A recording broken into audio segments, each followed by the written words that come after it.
এইবার আমি দেখতে পাচ্ছি 2025 সালে এমনও হতে পারে একটা পারমাণবিক যুদ্ধ ভারত, পাকিস্তান, রাশিয়া, ইউরোপ মিলে হলো, লাস্টে আমেরিকা, চীন লাগলো, লেগে গোটা পৃথিবী পারমাণবিক কালো ধোঁয়ায় ছেয়ে গেল। বিশ্ব পরিস্থিতি সেদিকে যাচ্ছে। এবং 2025-এই স্যামসাং কার্টুন আছে, ওরা বলতেছে পাক ভারত যুদ্ধ লেগে যাবে। কোরআন হাদিস ঘেটে দেখা যাচ্ছে ওইদিকেই ঘটনা যাচ্ছে। ভারত কাশ্মীর হারিয়ে ফেলবে, কারণ পাকিস্তান, আফগানিস্তান সহ গোটা মুসলিম শক্তি কাশ্মীর কেড়ে নেবে ওর থেকে। তখন সে বাংলাদেশের উপরে ঝাঁপাই পড়বে। আমি ভাই কিন্তু ওয়াজ করি না, এটা ওয়াজ না, আপনাদেরকে একবারে মরার খবর দিয়ে গেলাম। আমি এটা হবে, এটা বাস্তব। ওই যে খিজির আলাইহিস সালামের ঘটনা থেকে ইঙ্গিত দিলাম, নূহ ইবনে হাম্মাদের হাদিস, এবং বর্তমান বিজ্ঞানীরা সবাই বলতেছে হ্যাঁ এটা ঘটবে, এটা আসতেছে। আমি আপনাদেরকে আজকে যে জিনিসটা বলবো, নূহ ইবনে হাম্মাদের একটি হাদিস, কিতাবুল ফিতানের, সনদ দুর্বল কিন্তু বাস্তব পৃথিবীর আলোকে, মুহাদ্দিসিনদের, হাদিস বিশারদদের মূলনীতির আলোকে এই হাদিসটি বিশুদ্ধ। সামনের ঘটনা প্রমাণ করবে সেই দিকে যাচ্ছে পৃথিবী, যে লা ইয়াখরুজুল মাহদি, ইমাম মাহদি আসবে না, হাত্তা ইউকতালা সুলুস ওয়া ইয়ামুতা সুলুস ওয়া ইয়াবকা সুলুস। ইমাম মাহদি আসতে আসতে এর আগে পৃথিবীর টোটাল জনসংখ্যার 1/3 খুন হয়ে যাবে। 800 কোটি মানুষের 1/3 কত পড়ে? প্রায় 250 কোটি প্লাস। তো আমাদের এই যুগে 250 থেকে 350 কোটি মানুষ খুন হবে। যে অ্যাটম বোম বানিয়ে রেখেছে, পারমাণবিক বোমা বানিয়ে রেখেছে, রাশিয়া, ইউক্রেন, ইউরোপ যদি যুদ্ধ লাগে, ধরেন ওখানে চলে যাবে 1-150 কোটি। পাকিস্তান, ভারত তো লেগে আছে অলরেডি। পাকিস্তান রেডি রাখছে যে আমাকে মারলে আমিও ছাড়বো না, তামা করে দেব, ঠিক না? রাজীব গান্ধী যখন ছিলেন তখন পাকিস্তানের পারমাণবিক চুল্লি ধ্বংস করার জন্য আমেরিকা, ইসরায়েল, ভারত একসাথে ষড়যন্ত্র করেছিল। সাদ্দাম হোসেনেরটা ধ্বংস করে দিয়ে, ইরাকের সাদ্দামের পারমাণবিক চুল্লি ধ্বংস করে দিয়ে পাকিস্তানেরটা ধ্বংস করতে চেয়েছিল। কিন্তু পাকিস্তানি গোয়েন্দারা জেনে গেছে রাত 12টায়, ওরা আক্রমণ করতো 1টা-2টার দিকে, 12টায় পাকিস্তানি গোয়েন্দা জেনে গেছে যে আমাদের পারমাণবিক মুসলিম জাহানের যেই আত্মরক্ষার বিরাট একটা শক্তি, এটা ধ্বংস করে দিবে আজকে। জিয়াউল হক তখন বেঁচে ছিলেন। প্রেসিডেন্ট জিয়াউল হক বললেন, সাথে সাথে আমার বিমান বাহিনী এক ঝাঁক ভারতের দিকে মুভ করো, আরেক ঝাঁক ইসরায়েলের দিকে মুভ করো, আমাকে যদি আক্রমণ করে আমি উড়াই দেব। পরে ওরা খবর পেয়ে গেছে যে পাকিস্তান সজাগ হয়ে গেছে, সাহস করে নেই। তখন ভারতে একটা ক্রিকেট খেলা চলছিল, সেই ক্রিকেটে বিভিন্ন প্রেসিডেন্টদের আসার দাওয়াত ছিল। জিয়াউল হক সরাসরি আসলেন ক্রিকেটের মাঠে। রাজীব গান্ধী আর উনি খেলা দেখলেন। খেলা শেষে প্রেসিডেন্ট জিয়াউল হক বললেন, রাজীব, শুনেছি আমার পারমাণবিক চুল্লিতে হামলা করার চক্রান্ত করতেছেন, তো যদি সেটা করেন তাহলে পৃথিবীর মানুষ চেঙ্গিস খান, হালাকু খানের ইতিহাস ভুলে যাবে, নতুন করে রাজীব আর জিয়াউল হকের ইতিহাস লিখবে। কারণ আপনি যখন আমাকে তামা করবেন, আমি গোটা ইন্ডিয়াকে তামা করে দেব। তো ইন্ডিয়া হিন্দুদের দেশ, পৃথিবীতে একটাই আপনার হিন্দুস্তানের হিন্দু জাতির দেশ একটাই, আর আমার মুসলমানের দেশ আছে 57টা। আমার পাকিস্তান গেলে আরো 56 রাষ্ট্র আছে আমার। এই কথা শোনার পরে রাজীব গান্ধী আসতে থেমে গেছে। ঠিকই তো কথা, যদি ওরা আমার দেশটাকে মেরে দেয়, আমার তো হিন্দু রাষ্ট্র একটাই। আমি কথাগুলি কেন বলতেছি? মানসিক প্রস্তুতি নিতে হবে। সাফ কথা ভাই, যারা ভারতের বন্ধু তারা বাংলাদেশের শত্রু। একেবারে একে একে 2, 2 2 4 কথা, ঠিক কিনা? ইতিহাস বলবে যারা ভারতের বন্ধু তারা বাংলাদেশের শত্রু। যারা আমাদের 54 নদীর বুকে পাষাণ বাঁধ দিয়ে মরুভূমি করে নদী হত্যা করেছে, পদ্মা নদীর বুকে যারা বাঁধ দিয়েছে তারা কি পদ্মা নদীর বন্ধু? যমুনার বুকে যারা বাঁধ দিয়েছে ওরা কি যমুনার বন্ধু? মেঘনার বুকে যারা বাঁধ দিয়েছে ওরা কি মেঘনার বন্ধু? আমাদের আন্তর্জাতিক প্রায় সকল নদীর বুকে যারা বাঁধ দিয়েছে তারা নদীমাতৃক এই বাংলাদেশি জনগণের বন্ধু হতে পারে? হতে পারে না। আমরা মানি না এই বন্ধুত্ব, এটা বন্ধুত্ব না। এটা হলো মুহ মে শেখ ফরিদ বগল মে ইট। ওরা মুখে শেখ ফরিদ কয়, কিন্তু বগল তলে কি? ইট। সর্প হইয়া দংশন করো, ওজা হইয়া ঝাড়ো, ঠিক নয় কি? ওনারা জঙ্গি বানায়। এই দেশে যে 17 বছর জঙ্গি বানাইছে তারা। পিলখানায় আজকে 25শে ফেব্রুয়ারি গেছে, পিলখানার হত্যাকাণ্ড বিডিআর দিয়ে তারা ঘটিয়েছে। বিডিআর দিয়ে সেনা অফিসারদেরকে হত্যা করিয়েছে, বিডিআররাই গুলি করেছে, সাথে ভারতীয়রাও ছিল। বিডিআরদের মধ্যে যারা দোষী তারা দোষী, কিন্তু এর পেছনে কলকাঠি নাড়ার মূল মন্ত্রটা দিয়েছে কারা? তারা জানে বাংলাদেশ রক্ষার শক্তি দুইটা, একটা হলো সেনা শক্তি আর একটা হলো আলেম ওলামা শক্তি। পিলখানায় সেনাবাহিনীকে হত্যা করেছে, সেনা অফিসারদেরকে। তারা 57 জন সেনা অফিসার বিদায় করে দিয়েছে। সেই হত্যার প্রতিশোধ আমরা নেব। আমরা আজকে 20 কোটি বাংলাদেশের শিশু, কিশোর, বৃদ্ধ, যুবক, তরুণ, তরুণী সবাই আমরা সৈনিক। আজকে আমরা সেনা হত্যার বদলা নেব, নিজেরা সৈনিক হয়ে, দেশ রক্ষার সৈনিক হয়ে। রাজি আছেন কারা? তাকবীর! তাকবীর! আল কোরআনের আলো! আল কোরআনের আলো! ওয়া ইন্না জুনদানা লাহুমুল গালিবুন। আমার বাহিনী যারা, আমার বাহিনী, আল্লাহ বলতেছেন আমার বাহিনী। আল্লাহর বাহিনী কারা? কালেমা যে মুখে নিয়েছে সেই কার বাহিনী? আল্লাহর বাহিনী। কার বাহিনী? আল্লাহর বাহিনী। আল্লাহ বলেন আমার বাহিনী, তারা অবশ্যই চিরবিজয়ী, তাদেরকে হারাবার ক্ষমতা কারো নেই। তো সেনা হত্যার প্রতিশোধ নেবে বাংলাদেশ, গোটা জাতিকে যুদ্ধের ট্রেনিং দেওয়া হবে ইনশাআল্লাহ। আর ওরা সেনা অফিসারদের হত্যা করার পরে, সেনাবাহিনী ধ্বংসের পরে নজর দিয়েছে। এবার দ্বিতীয় শক্তি বাংলাদেশকে রক্ষা করে চলে, ভারতের সামনে মাথা নোয়ায় না কোনো ক্রমে, যে শক্তিটা ওলামা শক্তি।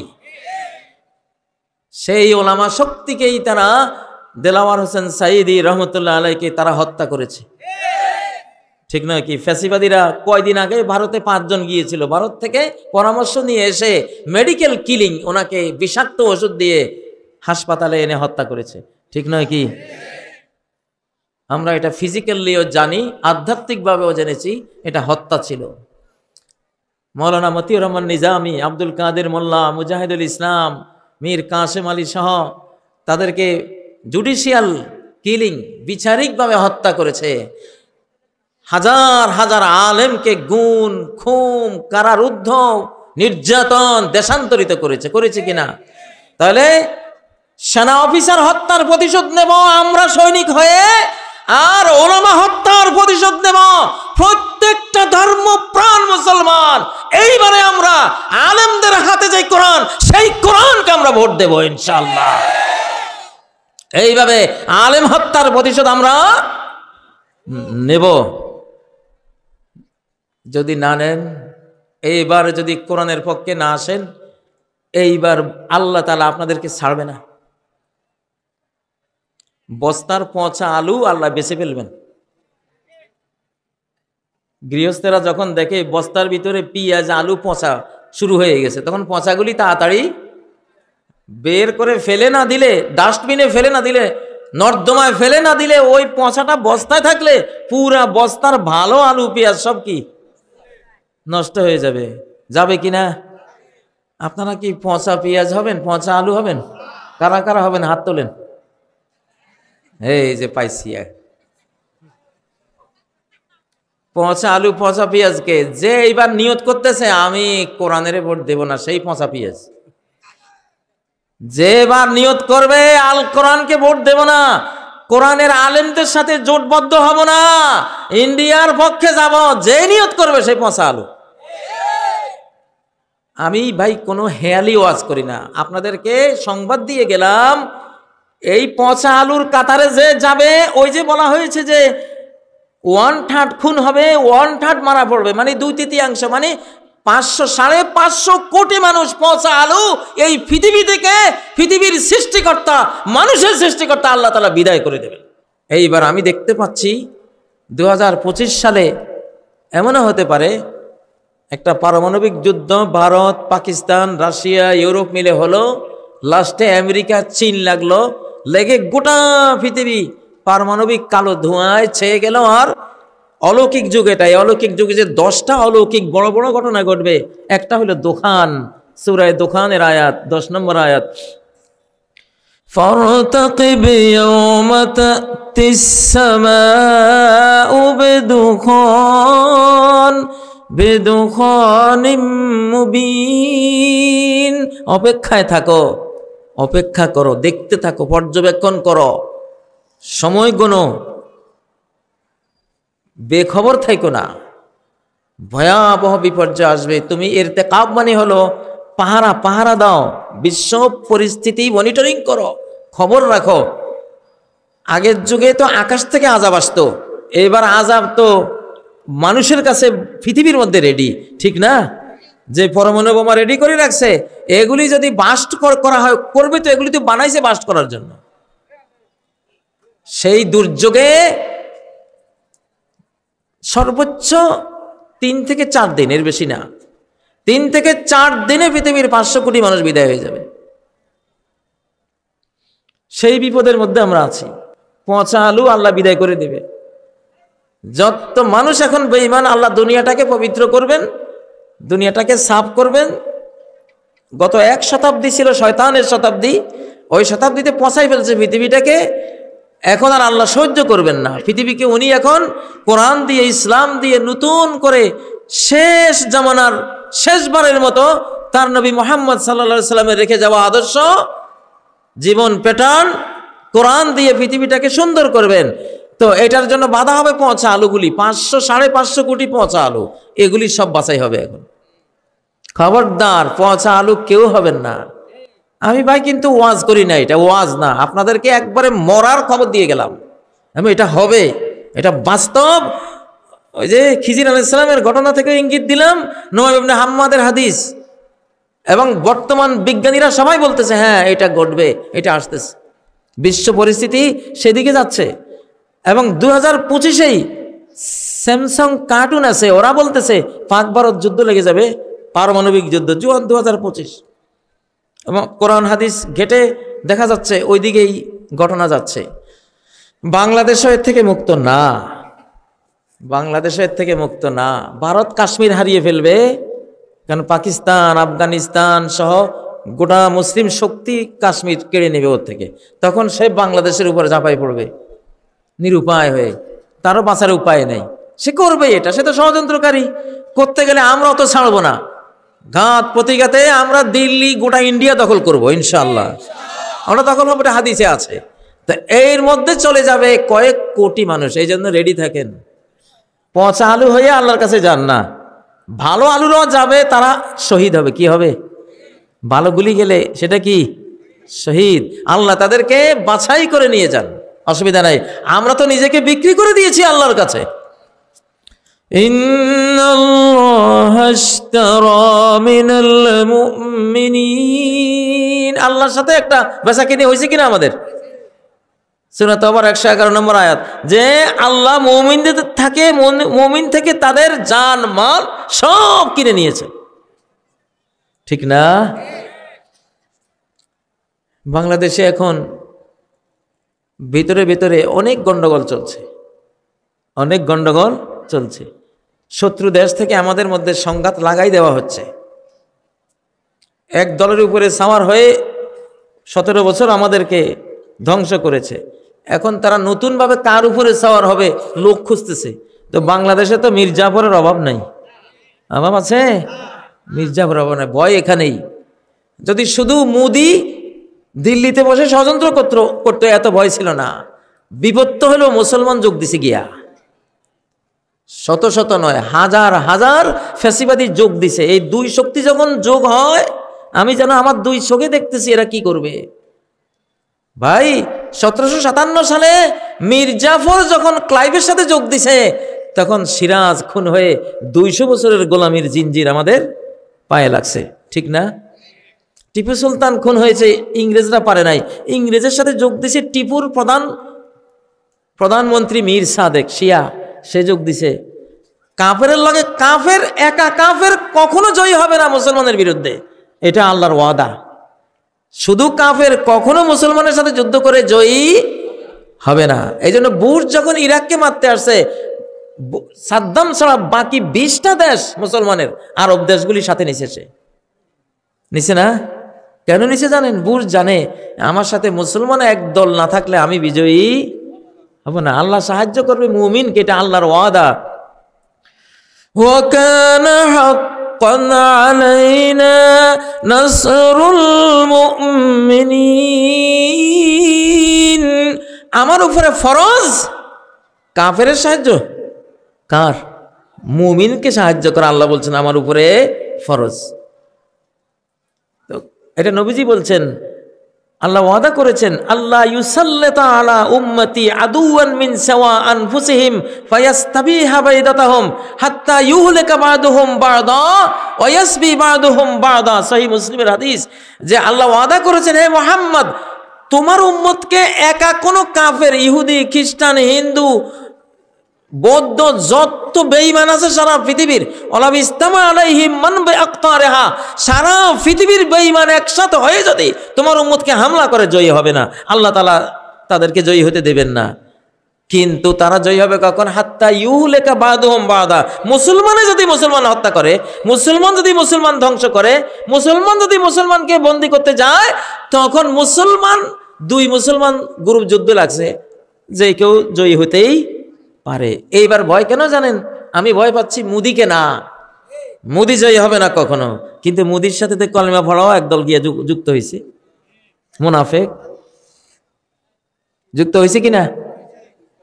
হালাকু খান বাগদাদের 18 লক্ষ মুসলমান জবাই করেছে, একা পারত না।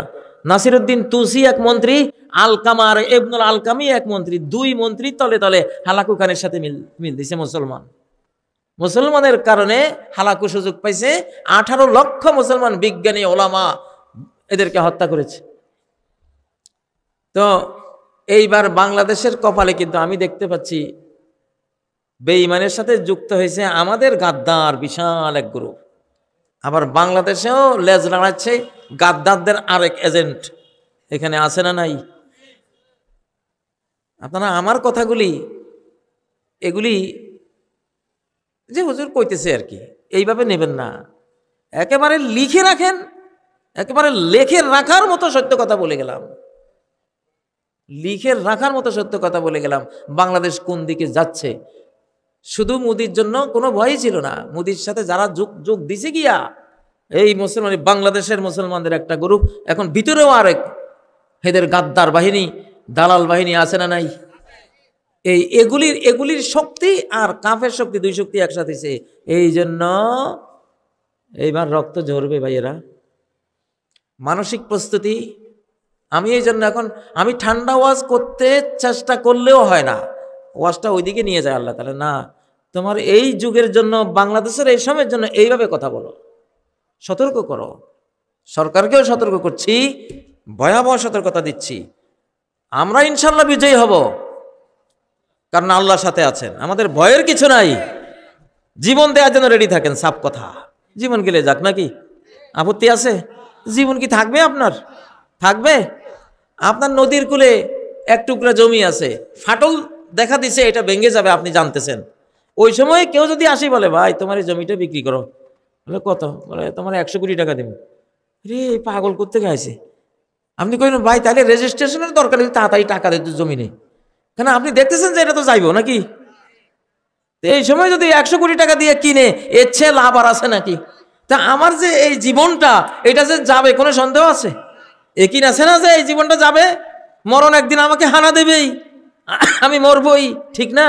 তো মরা লাশটা যদি কেউ জান্নাত দিয়ে কিনার প্রস্তাব দেয়, স্বয়ং রব্বুল আলামিন যদি এই মরা লাশটা, যে তোমার অনন্ত জীবন দেব, সুখের জান্নাত দেব, 60 হাত লম্বা, 7 হাত মোটা, 100 মোহাম্মদ আলী ক্লের ক্ষমতা, কোনো রোগ নাই, বালাই নাই, পেশাব পায়খানা নাই, থুথু নাই, শ্লেষ্মা নাই, চির তরুণ 33 বছরের যুবক, 33 বছরের যুবতীরা তোমার জীবন সাথী হবে।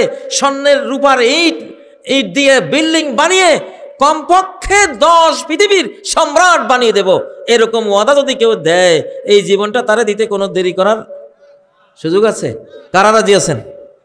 লিল্লাহে তাকবীর, লিল্লাহে তাকবীর। মেসেজটা দিয়ে গেলাম। ধোঁয়া দেখলে আগুন বোঝা যায় কিনা? যায় না? ধোঁয়া দেখতেছি, বাংলাদেশের আকাশে খুব ধোঁয়া দেখতেছি, ভিতরে নিচে কি আছে? আগুন আছে। इस घर को आग लगी है घर के चिराग से, এই ঘরে আগুন লাগছে যুগে যুগে এই ঘরেরই চিরাগ থেকে, ঘরের বাতি থেকে এই ঘরে কি লাগছে? আগুন লাগছে। অতএব এই আগুন নিভাবার জন্য যারা বাংলাদেশ প্রেমিক অবশ্যই তারা ভারতের শত্রু হবেন। وبدا بيننا وبينكم العداوة والبغضاء। হে মুশরিকরা, মূর্তি পূজারীরা, সূরা আল মুমতাহিনার 4 নম্বর আয়াত। হে মুশরিকরা, তোমাদের মধ্যে আমাদের মধ্যে দুশ্মনী আর ঘৃণা চিরদিন চলবে, আবাদান, চিরকাল চলবে। হ্যাঁ, এই ঘৃণা দুশ্মনী থামবে কখন? হাত্তা তুমিনু বিল্লাহি ওয়াহদা, এক আল্লাহর প্রতি তাওহীদবাদী হয়ে যখন তোমরা ঈমান আনবে, তখন আমাদের দুশ্মনী থামবে। এর আগে তোমাদের সাথে দুশ্মনী থামবে না। তোমরা আল্লাহওয়ালা হয়ে যাও, তাহলে আল্লাহওয়ালা হলে আর কোনো দুশ্মনী নাই। এই কথা বলতে পারবেন? পার্শ্ববর্তী যেই বেঈমান, আমরা ওই দেশের সাথে শত্রুতা করি না, ওই দেশের সরকার, ওই দেশের সরকার যারা 24 ঘন্টা বাংলাদেশ নিয়ে ষড়যন্ত্র করতেছে, ওই সরকারের বিরুদ্ধে, ওদের দলের বিরুদ্ধে আমরা আছি। হিন্দুত্ববাদী আগ্রাসী বাংলাদেশকে ধ্বংস করতে চায়, চক্রান্তের পর চক্রান্ত করে অশান্তি তৈরি করতে চায়, তাদের বিরুদ্ধে আমরা আছি। ঠিক আছে প্রিয় বন্ধুরা, আমি কথা লম্বা করতে চাই না, গভীর রাত হয়েছে, তারপরও কিছুটা লম্বায়িত করলাম। আপনারা দোয়া করবেন, আমিও আপনাদের জন্য দোয়া করব। আপনাদের এলাকায় প্রথম এসেছি, বাংলাদেশে এত গভীর রাতে কোথাও ওয়াজ করি নাই, তা আপনাদের এখানে ভালোই লাগলো। আপনারা গভীর রাত পর্যন্ত ওয়াজ শুনেন, আপনাদের একটা প্রথা, লোকপ্রথা চলে আসছে।